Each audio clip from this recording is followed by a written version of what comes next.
یہ اللہ تبارک و تعالیٰ نے اپنے محبوب کی امت کو ایک خاص نعمت عطا فرمائی ہے. یہ پوشیدہ راز ہے جو اللہ تعالیٰ کبھی کبھی کسی بندے پر ظاہر فرما دیتا ہے. اب اس میں دیکھنے والوں کے لیے میں ایک آسانی کر دیتا ہوں کہ اگر رات کو سونے سے پہلے آپ کوئی بھی ایسی چیز کھا کے سوتے ہیں جس کو بادی چیز کہتے ہیں، ہاں جی، آلو، گوبھی، چنے کی دال، اس طرح کی چیز کھا کے سوئے، ہاں جی، اس سے آپ کے اسٹمک میں تیزابیت پیدا ہوئی، گیسز بننا شروع ہوئی، اس کے بعد پھر آپ کو خواب آتا ہے، وہ محض ایک تفریح ہوتی ہے، جسٹ خواب، اس کی حقیقت کوئی اس کی ویلیو نہیں ہے. اگر آپ پرفیکٹ ہیں ہر اعتبار سے، آپ کو جو خواب آتا ہے اس کی تعبیر ہے. یہ جو آپ نے بتایا کہ خواب میں دیکھا گیا کہ والدین راضی ہیں، خوشی ہیں اپنی قبر میں، ان کے احوال سے اللہ آپ کو آگاہ کرتا ہے. اولاد پریشان ہوتی ہے نا، تکلیف میں ہوتی ہے کہ میں دیکھوں میرے والدین اس وقت قبر کے اندر کیسے اللہ تعالیٰ کے ساتھ ان کے معاملات چل رہے ہیں. اللہ پھر کبھی کبھی ظاہر فرما دیتا ہے، یا اولاد کے خواب میں یا ان کے اقربا کے خواب میں بتا دیتا ہے کہ جیسے وہ یہاں پر خوش تھے ویسے قبر کے اندر خوش ہیں. اور یہ ان لوگوں کے لیے ہوتا ہے جنہوں نے دنیا میں رہ کر اللہ کو راضی کیا ہوتا ہے.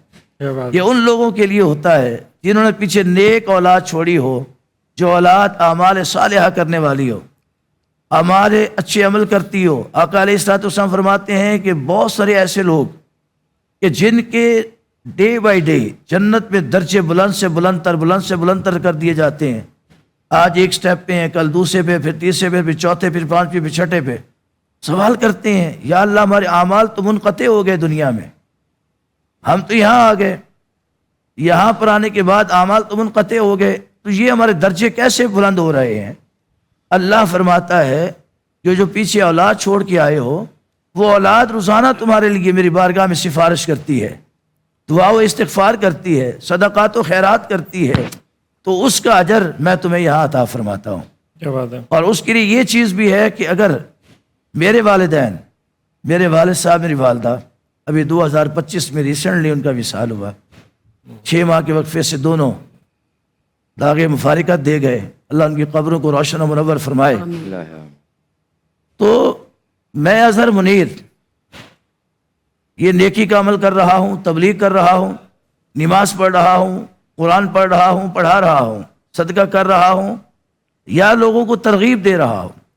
جہاں اس کا فائدہ میری ذات کو ہو رہا ہے، میں اگر دعا مانگوں یا نہ مانگوں، اس کا ڈائریکٹ اثر میرے والدین کو پہنچتا ہے. زبردست، کیا بات. اور آقا علیہ الصلوۃ والسلام کی حدیث سنیے اسماعیل.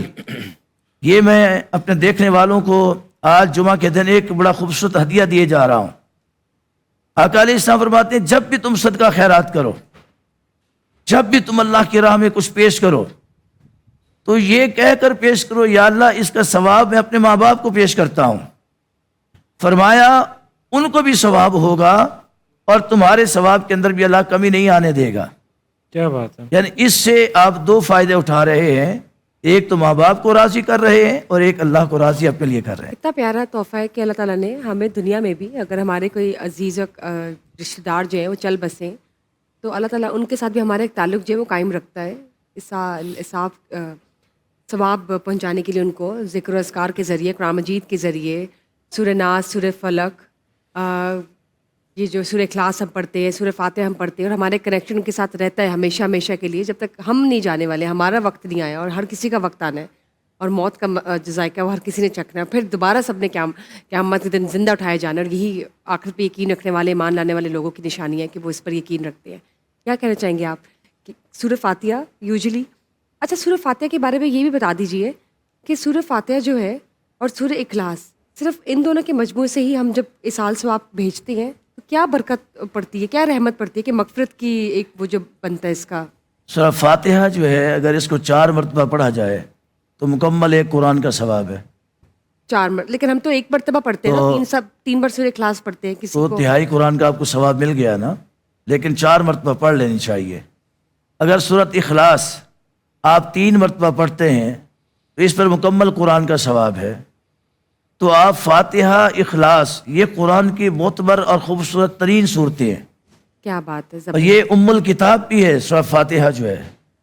یہ شفا بھی ہے، یہ رقیہ بھی ہے، سورہ نور بھی ہے، سورہ مناجات بھی ہے، سورہ سوال بھی ہے، فاتحۃ الکتاب بھی ہے، فاتحۃ القرآن بھی ہے۔ وہ جاوید بھی آپ کو شاید کہنا چاہ رہے ہیں۔ اسماعیل بھائی، میں علماء کرام کی موجودگی کا فائدہ اٹھاتے ہوئے ان سے ایک سوال کرنا چاہوں گا جی کہ کل جیسا کہ ہمارے پروڈیوسر ڈائریکٹر بھائی نعیم الحسن صاحب نے بھی یہ سوال دہرایا، بہت اچھا سوال تھا ان کا، کہ جو سورہ فاتحہ ہے بیسیکلی دیکھی جائے اس کی ٹرانسلیشن کو دیکھیں تو وہ بیسیکلی اپنے لیے ہی ایک دعا ہے۔ تو پوچھنے کا مقصد یہ ہے کہ وہ پوچھ رہے تھے کہ سورہ فاتحہ کس طرح سے دوسروں کو بینیفٹ دے گی، ہم دعا کر رہے ہیں اپنے مرنے والوں کے لیے، تو وہ ہمارے مرنے والوں کو کس طرح سے فائدہ دے گی، جبکہ وہ ٹرانسلیشن دیکھیں تو وہ اپنے لیے ہی دعا ہے۔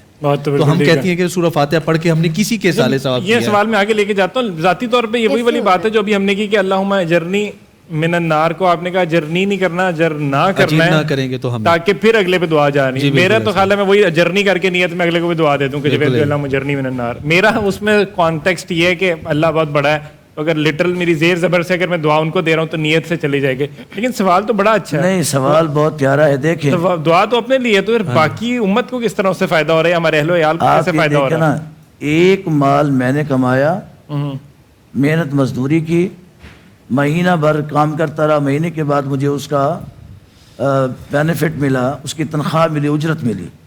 اب مجھے جو اجرت ملی تھی میں نے اس کو راہ للہ پیش کر کے کہا یا اللہ یہ سارا کا سارا میں اپنے ماں باپ کو تحفہ کرتا ہوں۔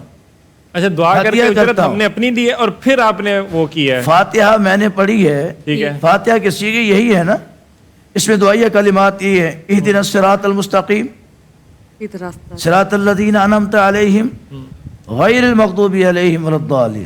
یہ دعائیہ کلمات یہی ہیں، یا اللہ مجھے سیدھے راستے پر چلا، ان لوگوں کے راستے پر جو تیرے انعام یافتہ ہیں ان سے محفوظ رکھ جن پر تیرا قہر و غضب ہوا اور جو بہک گئے۔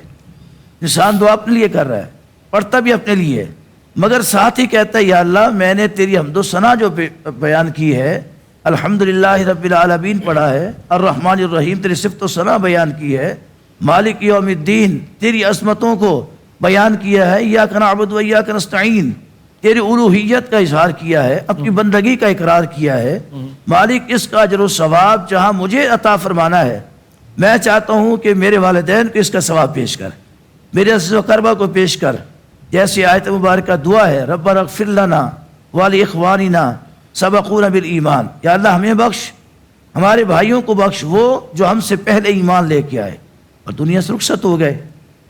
یہ آپ کسی کو اپنی چیز ہدیہ کر دیتے ہیں، یہ سب سے خوبصورت احسار ہے، صدقہ ہے، خیرات اور تحفہ ہے۔ کیا خوبصورت بات ہے۔ اسی اعتبار سے مجھے وہ ایک اور بھی ہماری دعا تھی، افحسبتم انما خلقناکم عبثا وانکم الینا لا ترجعون فتعالی اللہ الملک الحق لا الہ الا اللہ الملک الحق المبین۔ یہ بھی خوبصورت، اس کا بھی دعا تو اپنے لیے، اس کا لٹل ترجمہ کیا بنتا ہے؟ ترجمہ بتائیے۔ اس کا ترجمہ یہی پڑتا ہے نا کہ افحسبتم انما خلقنا، یا اللہ ہمارے لیے کافی ہے کہ تو نے ہمیں پیدا فرمایا ہے، بالکل ٹھیک ہے، عبثاً ہمیں بیکار پیدا نہیں کیا ہے۔ کیا بات ہے۔ اللہ کی پھر بندگی ہے، یا اللہ تیرے سوا کوئی معبود نہیں ہے، تو معبود برحق ہے، تیری شان یہ ہے کہ تیرے سوا کوئی خدا نہیں ہے۔ اللہ کی الوہیت انسان مانگ رہا ہے، لیکن اس کا جو درجہ ہے، اس کا جو ثواب ہے، آپ پوری امت کو تقسیم کرتے جائیں۔ کیا خوبصورت بات نہیں ہے؟ جیسے ایک لفظ دعا ہے ابھی جو آپ نے پڑھی ہے، اللہم، اس عشرے کے حوالے سے بھی ہے، اللہم اجرنی من النار، اللہم اجرنا من ٹھیک النار، ہے، یا اللہ مجھے دوزخ کی آگ سے محفوظ فرما، اور ساتھ میں یہ کہہ دوں اگر خوبصورت لفظوں کے ساتھ، اللہم اجرنا من النار،